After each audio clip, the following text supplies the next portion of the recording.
सातारा जिल्ह्यातला पहिला कोयना दौलत डोंगरी महोत्सव 15, 16 आणि 17 एप्रिलला मरळी दौलतनगर या ठिकाणी आपण आयोजित केलेला आहे.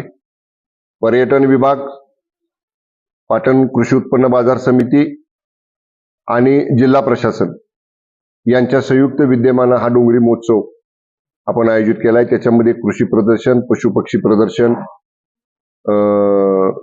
वॉटर स्पोर्ट्स, फनफेअर म्हणजे मेला, घोडसवारी, मुंबईमध्ये असणारी जी इलेक्ट्रिक बग्गी आहे त्या बग्गीची सवारी, मानिनीचे महिलांनी तयार केलेले खाद्यपदार्थांची खाद्य जत्रा आणि समारोपाच्या दिवशी मोठा महाराष्ट्राची लोकधारा अशा पद्धतीचा एक सांस्कृतिक कार्यक्रम मराठी कलावंतांचा आपण त्या ठिकाणी आयोजित केलेला आहे. पहिल्यांदाच डोंगरी विभागामध्ये आणि विशेषतः ग्रामीण भागात खेडेगावामध्ये पर्यटन विभागाच्या माध्यमातून आणि जिल्हा प्रशासनाच्या सहकार्यानं आपण अशा पद्धतीचा एक मोठा कोयना दौलत डोंगरी महोत्सव 2025 आयोजन केलेलं आहे आणि त्याचं नियोजन पूर्ण झालेलं आहे.